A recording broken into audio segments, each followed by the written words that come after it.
you guys, this is my friend and colleague, Bill Coleman. He's an amazing human being, and he's been so kind enough to join us today to talk about some of the stuff, actually, a lot of the stuff that we've been chatting about.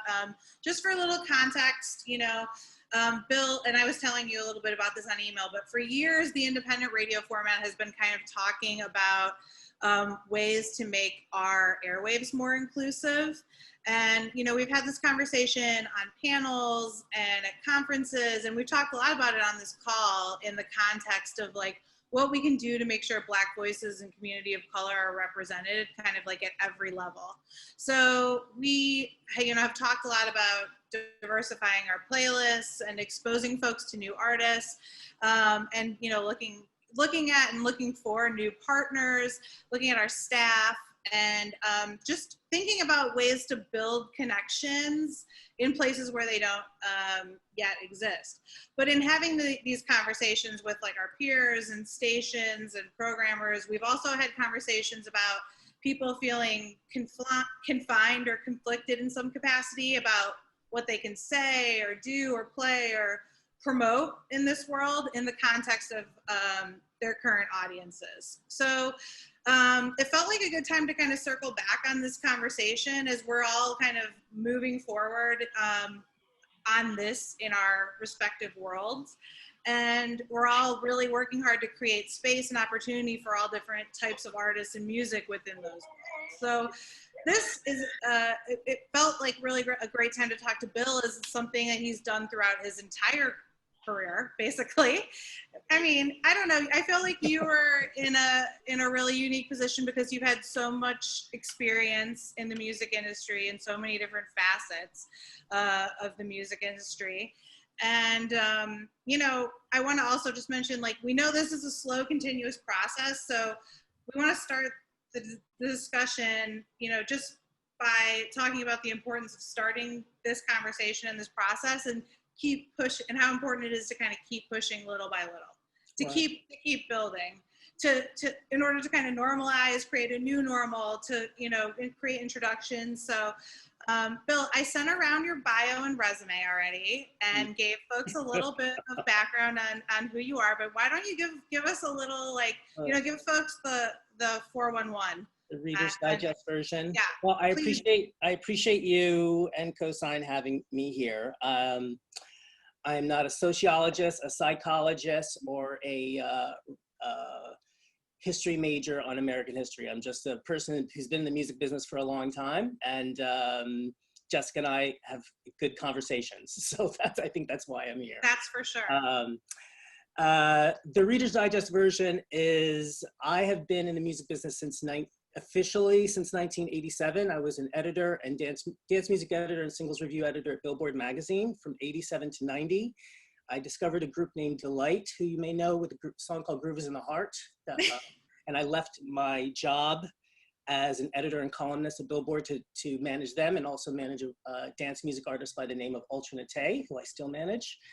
30 years on, we're actually celebrating our 30th year anniversary this week. So it's very ironic that I'm talking to you, because I actually opened the doors of my company on September 10th, 1990. Throughout the years, we've done a lot of different things. I've DJed all over New York. I'm based here in Brooklyn. Done music supervision for films like Party Girl and Party Monster. Like I said, I DJed Lady Gaga's first Fame Ball, and I've DJed Radiohead's release party for OK Computer before they blew up, things like that. I've just done a variety of different things. I've been a performer. I do a lot of consultancy work. Work with everyone from Bette Midler, Sinead O'Connor, Amanda Lepore, just a variety of folks. Still around, still plugging away. And most recently, I joined staff with the Red Hot organization, which raises money for humanitarian charities by making music. I'm in the process of working on an album and an EP for them right now. And we're also re-releasing a lot of their catalog. It's their 30th anniversary as well. And I'm also working in New York, specifically with a company called the Club Culture Foundation. We haven't really made a public announcement yet, but we've been privately funded, and we're basically specifically giving back to the soulful house music community. During COVID, we gave about $75,000 to different people within the soulful house music community, DJs, producers, dancers, lighting techs, stuff just to help them get through. So that's something that we're developing a little bit more. There's some more sort of activation going on around that, which we're really excited about because that's a very underserved community within the dance music community.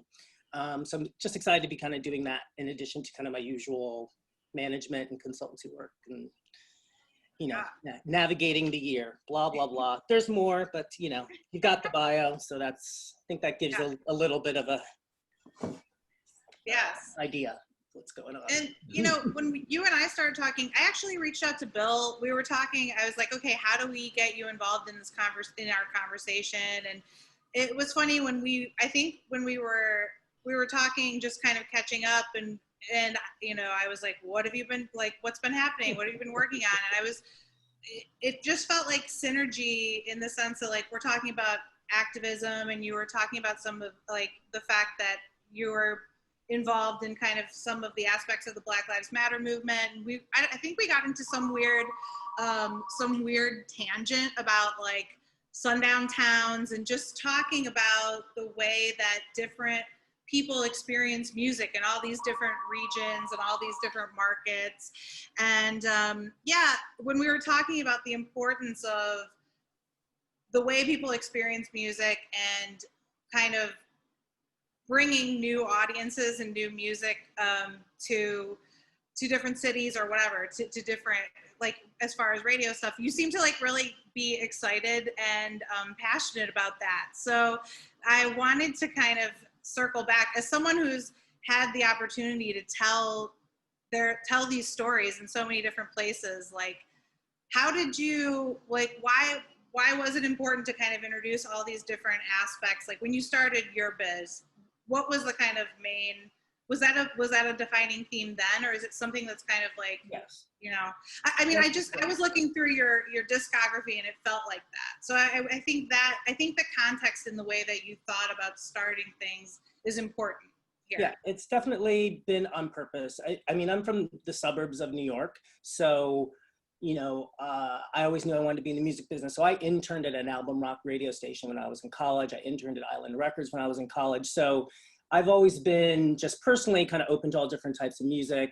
You know, when I started DJing, I was DJing more alternative, new wave stuff. I was very like Susie and the Banshees and The Cure and Dead Kennedys and that sort of stuff. So that's sort of where my anchor was before I moved to New York and then got into house music and things like that. But in terms of business, I've always found that it's important to, you have to, and also one of the things, when we started talking, I think there was somebody else that was supposed to be on this call as well. I think that's sort of how we started, somebody who was kind of more of a protest person, right? I believe, yeah. So my whole thing with music and how I've approached my business and what I see happening, and it's with all the conversations that have been happening this year, which have been great.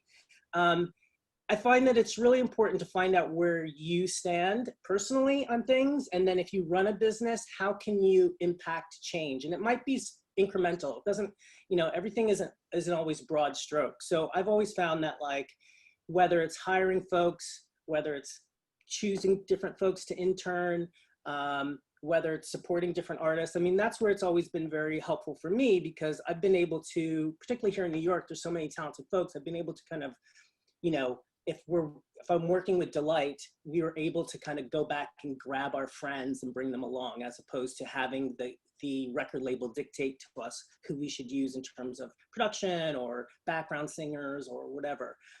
Same thing with Ultra. It's like with working with a lot of major labels, I have often had lots of fights, and I just totally had a flashback.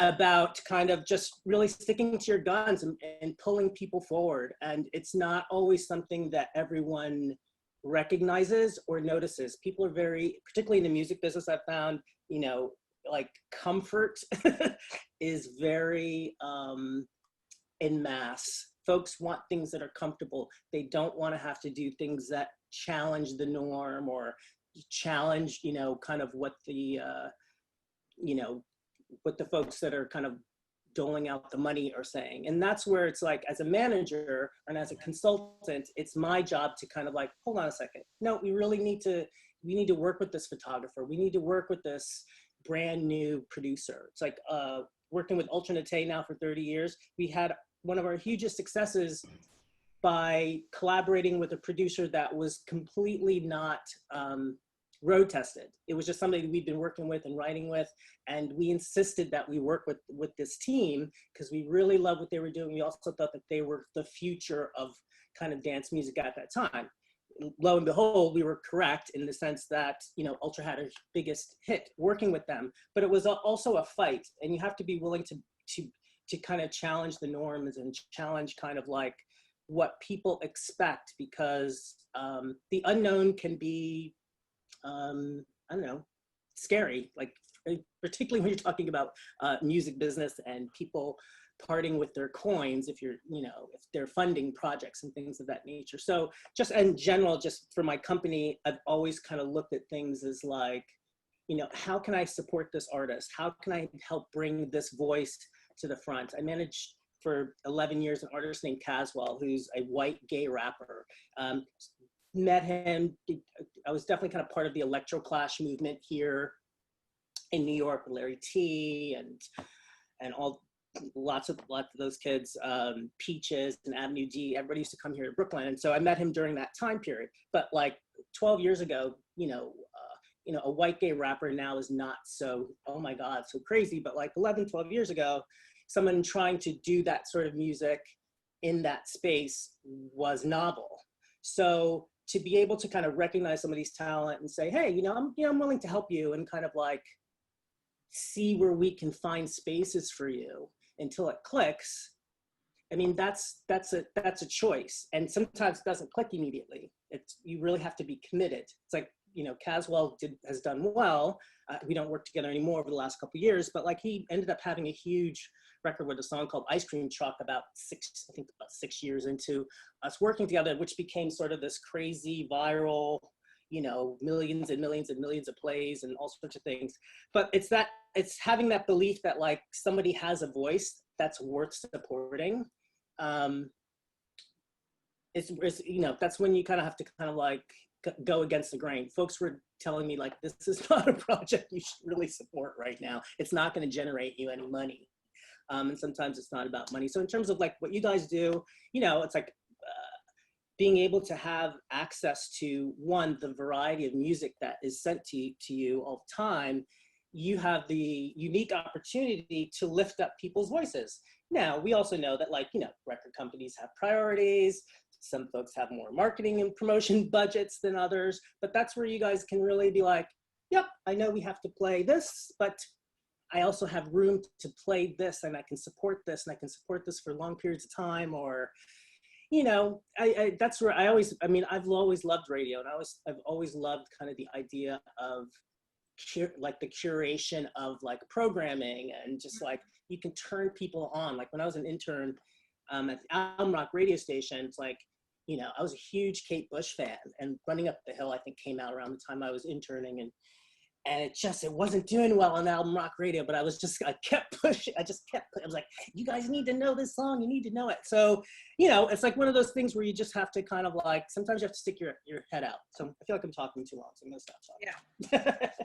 Yeah. Is there like, you know, as far as like being able to like introduce kind of different stories, you know, throughout your career, is there something that like sticks out to you that's felt like a really meaningful moment? I mean, outside of Caswell, but like maybe an example, like, because this is a conversation that actually continues to come up with the folks that we're dealing with, this kind of continuing on, like order, like going on in the sense of like just continuing like folks always do because this is the way, and then like kind of making, like the idea of making room, you know, doing what's right, being conscious of creating space. And like, I feel like that's something that people are kind of like, are constantly butting up against, is like, oh, like you're saying, they don't want to rock the boat. There's a proven way that this has always worked and this has happened over time. But now we're talking about introducing all these other pieces of the puzzle. But Is it's there only a worked for time? some. But it's only worked for some for a long time. It hasn't Exactly. worked for So all. So is there a point in time where you've rocked the boat with an artist that you have seen, like, kind of like a response that made you realize, like, oh yeah, that's that's exactly what needed to happen. I feel like that happens often. Mm-hmm. Just being, you know, obviously a person of color. I'm a queer person of color, and I've had to walk into spaces where I'm immediately, the things that come out of people's mouths, you would be shocked that folks say things to you that you're just kind of like, wow. And so as a professional and also as a representative of an act, I've often found like, all right, I have to approach things. I have to recognize that sometimes I have to approach things in a different way to get the exact same outcome that perhaps my white counterpart might not have to do.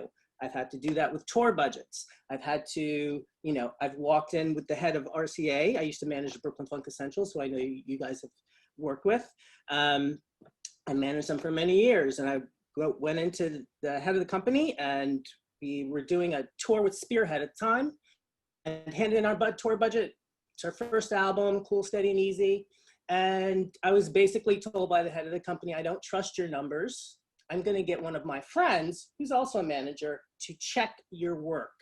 So when you're confronted with these sorts of scenarios, so, I'm a young manager at the time. So besides being insulted, I also know like, this is our first album, this is our first project. I can't just kind of like wild out. I'm like, okay, whatever you do. I trust my numbers. I know it's not my first day at the barbecue, but like whatever. Of course, he checks the numbers. They're exactly the same as his friends. So that's sort of an example to me of where you have to kind of like, you have to be focused on the sort of outcome. I don't know if I hope I'm answering your question, but it's like, sometimes you have to kind of see kind of beyond sort of the storm and know like, hey, me and my team, my band or my group, we're going to get from here to there. That's the goal. This stuff, this chatter or anyone not believing that we can do this is just more fuel for the fire, particularly for someone like me. Because I'm like, oh, I'm going to totally prove to you that like any questions you may have, I'm going to squash them. And so then we're not going to have this conversation ever again. I find it's really, it's been,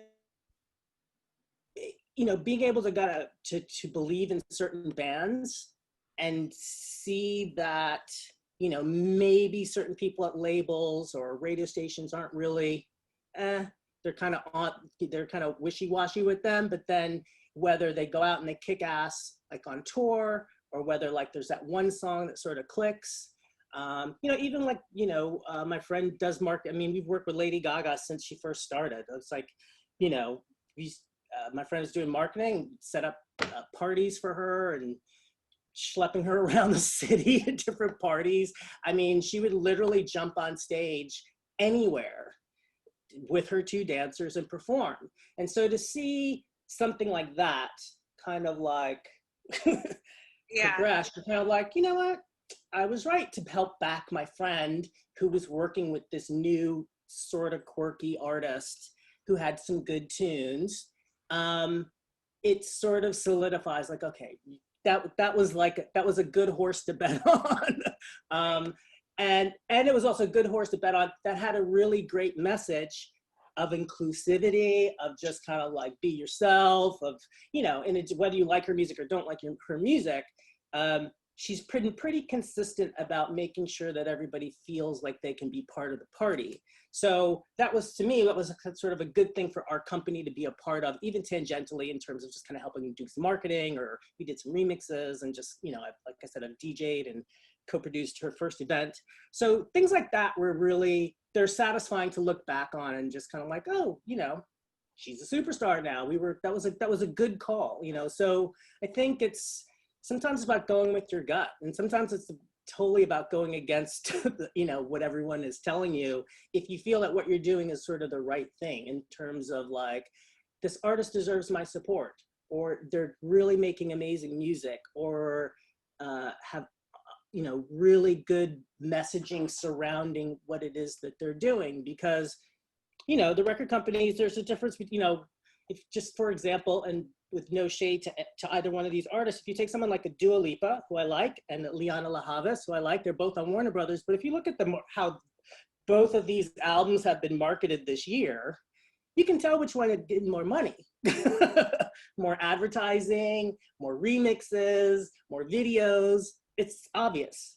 Now, you could negligibly go, you could totally talk about each one's talent, and I mean, you can break all sorts of different things down, but like, you have to wonder like, well, why is this act getting this attention and this one's not getting this attention? Is it about the music? Is it about, you know, whatever? It's like, you have to, and I feel like you have to kind of discern those things for yourself and be like, okay, well, maybe this artist isn't getting the kind of company attention that they deserve, but I'm in a position to kind of like, I'm gonna keep playing this song because I know my audience loves the song. I feel the same way as a DJ. It's kind of like, you know, when I'm DJing in clubs, it's like sometimes, you know, the kids, they want to hear certain things all the time. I'm like, I'm going to introduce you to something new. I'm going to introduce you to something. I'm going to keep playing. I'm going to keep playing. And I'm going to keep playing. And all of a sudden, it's kind of like it clicks. One week, it just sort of like, you see that the floor fills because they've just been hearing it. And it's as good as the new Rihanna or whatever, you know. It's just that they needed to be introduced. And I'm the conduit to help them introduce it. So I'm always excited, you know, when you're in a position of any sort of power to kind of introduce people to music, to information in general. It's not to be taken for granted, because it's kind of like a lot of people need not only information these days, but they need to be able to kind of discern what a lot of these things mean, particularly if you're talking like messaging and things of that nature. I just feel like it's important to be able to put things in context. So, I mean, the one thing that we wanted to kind of focus on is just how we've all been working on, like, how to diversify our audiences. As programmers, as promoters, as label people, like, what do you think, like, in working with artists like Ultranate and folks like that, like, what are some key things, like key aspects of kind of like things that you had to do with those folks to really break in, and also break into like maybe what was potentially like a Dua Lipa type of, you know, very basic dance music situation, or just kind of some more broad strokes that folks can be thinking about as far as like introducing an artist like that, or just creating space for music like that in a place that didn't exist. I think it goes to when, I guess, someone such as yourself or any programmers, if you happen to be service, you know, music that maybe is a little left of what you do, or, you know, maybe it's about not necessarily just kind of pushing it to the side. Maybe it's about listening to an album, and there might be that one song, maybe the singles or the highlight tracks don't fit what your program, but there might be a song on that record or an album that you can actually break. I mean, how often have we heard that kind of like, you know, this wasn't the single, somebody started playing the B-side. I mean, this used to happen a lot back in the day when there actually were B-sides, but people would turn records over and be like, well, I don't really like what the record company's promoting, but like this song on the sides fly, you know, I'm gonna play this. And that ends up being like the hit. So I feel like there should be a little bit, you know, when there can be, maybe a bit more like, okay, I know I have to go through this and this is a priority and blah, blah, blah, but like, I just got this stack of things, and maybe it's about kind of finding time, or, you know, you put your sort of programming ears in a cycle where I'm specifically taking time out a couple times a month to listen to things I wouldn't normally listen to see if there's something that surprises me. Maybe there won't be, but maybe there will be, like, you know what, I don't really like that hit song, but this last song on the album is, and my audience would really appreciate it or love it or whatever. I feel like making moves like that would be really helpful, because for artists, like a lot of the artists I work with that are independent, don't have tons of marketing dollars. We have to be very specific and conscious of how we I was spend our gonna, money. And, yeah, you know, I was, and that's kind of a key thing. It's like, I can't compete with Dua Lipa. I can't compete with a Sub Pop at this point. It's like, you know, it's like you have to really be so hyper focused that it doesn't leave a lot of room for error. And that's just not how the music business works. You have to have room for error, but there's not, for as an independent artist and as someone who works a lot with independent artists, we're not given a lot of room to kind of make mistakes these days. And that's can be tough. It can really be really hard. what, and I mean, like, in the context of actually of that, like, I feel like you, like, those probably lead to some tough conversations with, and for us, it's with you, with you, it may be with like a label person you're trying to convince to go a different direction on a record. For the people on this call, probably bringing in that record, or that we're bringing that conversation to like a programmer, but also like, I'm curious, like, if there's any, like, you know, any kind of way that, or like a way that you, or a conversation you might have had, or a way to go about doing that you may have found effective, but also any I kind curse of, a lot. yeah, I mean, well, that, and also just kind of like, I think a lot of people, like, you know, this particular non-commercial independent music format is very white, you know, so a lot of people are trying to think about ways to bring, not only play records by people of color and artists of color, but actually bring in new listeners to their Right. stations. So, like, I'm curious, like, if you have any Jedi mind tricks, any ideas for us about how to kind of use this music to bring in a completely different audience, or or if, even if it's not even just about music, like, what else can we be doing, even if it's not just playing records, to kind of diversify, to bring in people, you know, whether it's somebody who loves Ultranate or somebody who loves Caswell, like, what can we be doing to kind of, to bring new people in that aren't already kind of in this mix? Well, before I answer that, I have a question for you. Do you find that the programmers that you guys work with are open to ideas? That would be my first question. You know, I don't kind of know kind of all work I in think general. So right now, yeah, I think right now people are, like, this conversation is happening, has been one that's been happening, but happening in a totally different way right now. And Okay. I think that folks are thinking about their playlists, they're thinking about, you know, staffing, they're thinking about their events in totally different ways, in the context of trying to represent their community and be better about doing that in all aspects of their community, every levels of their community. So for someone like you, who's oftentimes trying to bring like a fringe, cool cultural moment to like the forefront, like, is there anything that you can suggest that these people are kind of like, you know, these people can do to kind of do the same? Yeah, I mean, I still, you know, I'm 55 years old. I still am DJing in clubs. I still go out to clubs. I listen to kids' playlists. Folks send me music and stuff all the time. It's like, you can be proactive within your community. It's like, where are people listening to music? It's very kind of like, you know, not every community, of course, has kind of like tons of clubs and stuff. I'm fortunate enough to live in New York, so I get that. But like, you know, what are folks listening to? It's like, it's not, we're so connected, probably overly connected, but that's a separate conversation in terms of social media and stuff like that. But like, it's not, I don't feel like it's that hard to get a sense of what people are listening to, or some hot new song, or cool new group, or, you know, particularly if you're in the live music scene, I love to go see lots of live music. So, you know, whether, you know,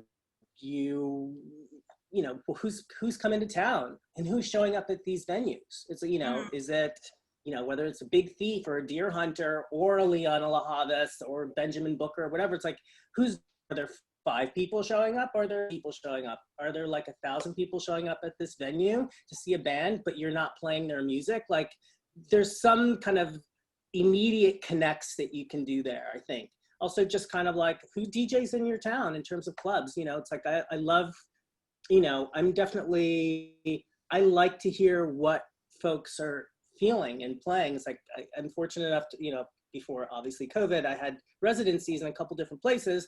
And one of the places that I DJ'd, like the average age of the person there was probably, I'd say, mid to late 20s. So their idea of what they want to hear is very specific. And so I would be educated because folks would be coming up and being like, we need to hear Robin. We need, you know, it's like, or just poppy, like crazy, like ideas of things. And it's always a mix too. You know, it's not just kind of one note. And I think that that's really helpful to know as well. It's like, I've definitely learned from kind of being on the ground with, and in clubs with a lot of, you know, folks that are considerably younger than me, like their idea of what is cool or hip, what they want to listen to is such a wide range. It's not just kind of electro pop. It's not just R&B and hip hop. It's not just kind of alternative. It's literally been kind of like, you know, kind of a broad stroke of a lot of different things. I think that's been helpful for me to know, like, okay, we can kind of go into a lot of different places here in terms of club. In terms of what you guys do, obviously you're in different nodes. Everybody is in the country, so you know that's going to be a variable, of course. But I think that there's, you know, you can, like I said, we're all so connected, and there's so many places that you can look and see what's going on, just to get a sense of, you know, somebody's not coming to your community to play live, generally speaking, if there's not an audience for them. So that's just kind of an immediate thing. So just speaking, if you want to get an idea of kind of like, all right, well, if, you know, Big Thief can sell out playing them, maybe I should play a song from their album, or, you know, like there's a couple things like that I feel like are pretty, I'm not gonna say obvious, but just sort of like, yeah, you can kind of, you know, see what's. No, those are, and I think those are metrics that a lot of these people, like, that's all stuff that we're definitely looking at. It's just, if they're like, yeah, those, having like those, well, now we don't have those metrics because there's no shows happening. But yeah, like, I think that everybody here has been really dedicated to kind of like trying to figure out how to open up and like build a bridge to different communities, expand their audience, and like really kind of like be looking deeper than just, and then just kind of going on with whatever that they know has been kind of working in the past. So yeah, I mean, the other thing I wanted to touch on, Bill, is like, I do want to get the lowdown on the Red Hot stuff that you're doing, and then any of the BLM activism stuff that you want to plug that we can help, you know, help push out and promote. Okay. Oh, just for the last thing, also something that I do, and I know everybody can't do that, but like, I will often, because we live in a metropolitan city where people do parties and stuff outside all the time, like I will walk around and actually, you know, if there's some cool parties or somebody's holding a quinceañera or something, I will actually go to what the DJs are playing and see kind of like, okay, this is the hot new reggaeton track because they've played it 5 times in a row. And so I also just do like that sort of little intel as well, just on my own, just bop around. If it's a Saturday, it's a weekend, and people are outside having parties, particularly during the summer now, you know, just kind of just to see what's really starting on the ground. It's like the, you know, J Balvin's really huge hit from a couple of years ago with Willie that Beyonce ended up jumping on. I'd heard that for months in the parking, in the playground here, long before it was a huge pop record. It was just played over and over and over again. So there's things like that where it's like the streets do talk. Sometimes you just have to listen. So I just wanted to add that. In terms of Red. Oh, wait, sorry, Bill. I just got a little note in the chat that we have a couple questions. Black, you want to pop in? Yeah. Appreciate you being here, player. I'm Black Lick. I'm a hip hop artist and a programmer director at a college station, University of Richmond's 90.1 FM, and a DJ on 97.3 FM as well. And I've built most of my relationships, whether it be in my own art or in programming and whatnot, off of sweat equity and also sort of off of consistency. And I was curious about then the way that you've been structuring lots of your dialogues that you've been going through, whether it be in management and dealing with labels or also being a DJ and managing artists yourself, is that it seems to be rooted in balancing the art of compromise. And I was wondering, what is your compass when it comes to compromise, and when is it, because like you said, sometimes you got to thug it out in order to go ahead and accomplish something. But I think one of the things that often leads to people not having the conversations, they feel that there's a sellout factor or something that they have to compromise in order to try and get a goal that's not necessarily as genuine as their own principles. So I was wondering if you have anything that you could say to help people deal with the idea of managing their principles and knowing how to compromise and navigate integrity. That's a really good question. And it is something that I have had to learn over the years. Like I said, I've been managing folks now, it'll be 30 years this week. I would say I'm definitely a lot more patient now than I was 20 years ago, because I'd be the first person to tell somebody off if they didn't, if they were kind of something that was not cool. What I've learned is that I've learned to look at the end goal and try to remove my ego out of the equation as often as possible, which can be hard. When people are talking to you respectfully or saying some stuff, I'm definitely the type of person that would like to call them out. However, if I'm representing an act, or if I'm representing, or if I'm trying to produce an event, that's the main goal. And I've learned, and it's been hard, that sometimes I have to remove my ego or how I personally feel, because we will ultimately have a bigger success and make more impact if I can get this project done, if I can get this record out, if I can get this producer that I want to work with. However, sometimes it is really important to stick to your guns. And I've had to do that, particularly with Ultra, being a woman of color, doing dance music, which has often been considered fringe music. We were signed to Warner Brothers when she first started.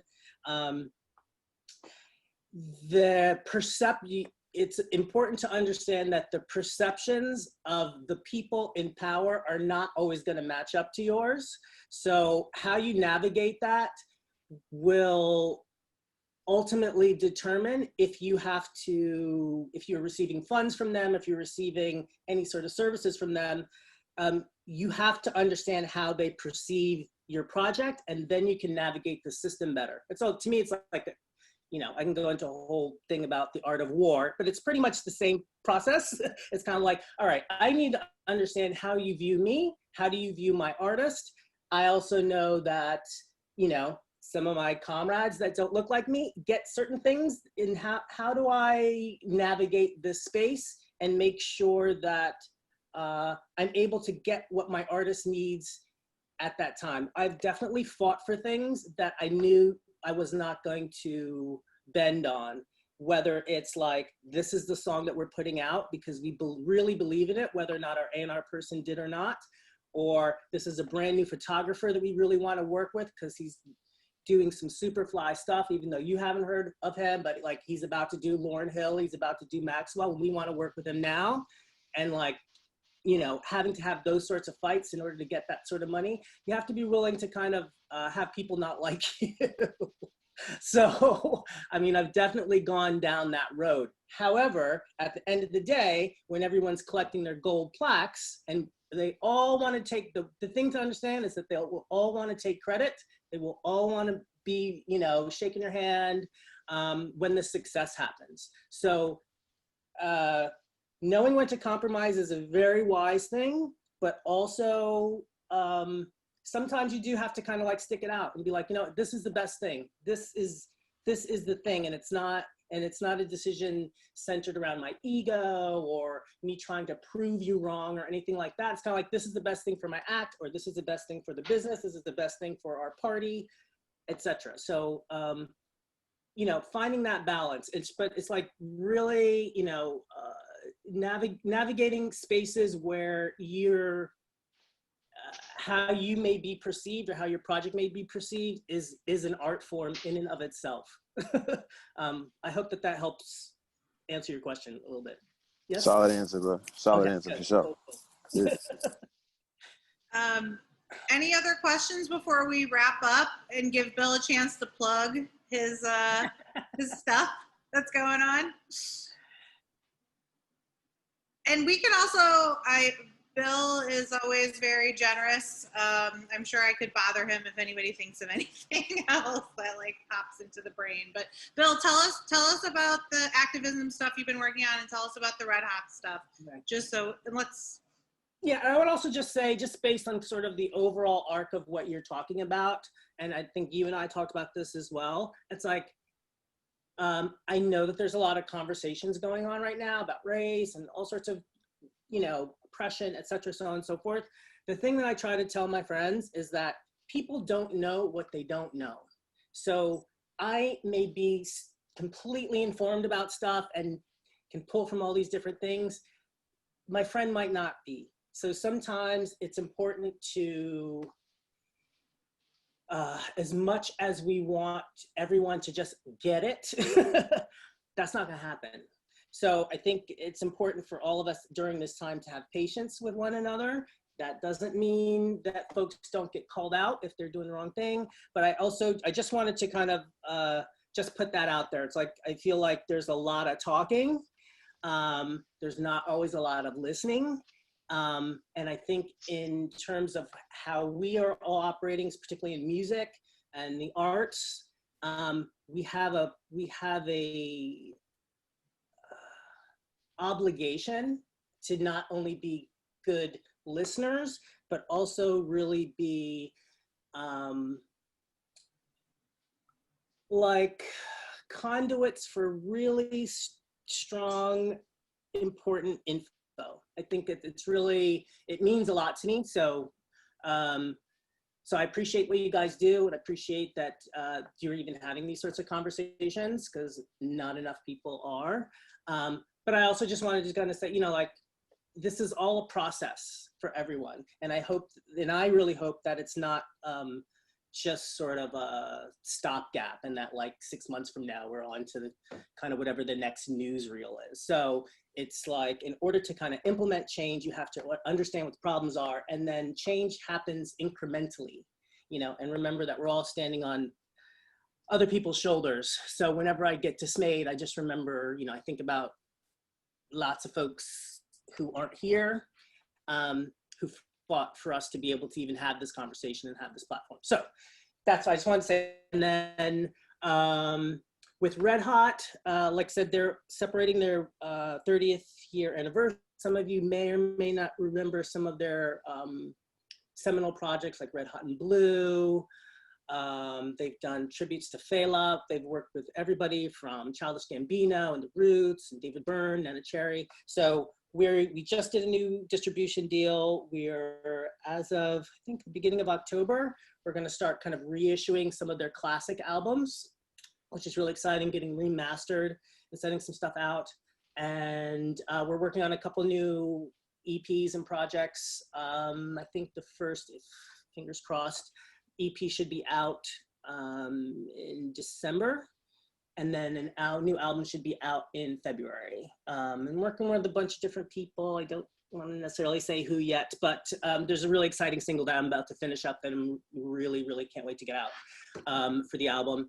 And then, like I said, with the Club Culture Foundation, we haven't kind of officially announced that we're sort of in business, but we've actually been in business since April helping people. And we just had a meeting last week, and we have some new initiatives that we're about to do. And that's really specifically about the Soulful House community, because, you know, I'm very entrenched in the dance music community, and very often in the electronic and dance music community, the Soulful House community gets sort of like pushed to the side. So fortunately, we have this sort of benefactor that is really into house music and really wants to help the people that make it. And talk about inclusivity, we're really talking about like the dancers, the, you know, house music dancers, lockers, DJs, lighting techs. Like, we've really kind of tried to make sure that we've been incorporating kind of the whole of not just sort of like, you know, a DJ, you know, Louis Vega or something like that. It's like we're trying to be really inclusive in terms of the singers, the songwriters, that sort of stuff. So it's exciting to just want to be around someone who's willing to put their money where their mouth is, which is rare.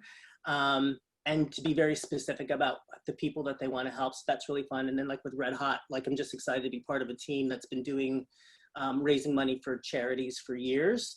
And, you know, giving a lot of the kind of autocratic nature of what's happening in the world right now. A lot of charities need money, a lot of legal funds need money. You know, so we're going to be, you know, putting some money together for, you know, Black Lives Matter and Planned Parenthood and some stuff overseas, a lot of LGBTQ organizations. You know, it's a big deal. So I'm excited to help and just kind of contribute. And they're really, you know, they're really kind of on it, and yeah, a lot of respect from a lot of folks. So it's been a fun project, and I can't wait to kind of share it with you guys. Well, thanks for joining us, Bill, and everybody. I will send out a ton of notes, and we'll reconnect next Tuesday. And I'll send out, Bill, I'll hit you up too, just for details on the Red Hat stuff as it starts to come together. And then also I want to definitely bug you at some point for more info on the Black Artist Retreat that you were working on, or I saw on the Peace Biscuit. I don't know, I was going through just kind of when I was researching. I don't know if that's yeah, that was something that we did last year with Nona Hendrix. It was amazing. And we did a tribute to Grace Jones, and we had Smart Ali and Esperanza Spalding, and it was pretty amazing, pretty awesome. Cool. So it was lots of fun stuff. Yeah, so I'll put together some highlights from Bill's stuff and just include that in the notes. And thank you guys. I'm really sorry about the link. I have no idea how I did that. I blame it on the holiday weekend. But thanks to everybody and for everything. And then we'll see you back here again next week, Tuesday, 2 o'clock. Bye, guys. Bye, everybody. Thank you. Thanks for coming through, yo. Thank you.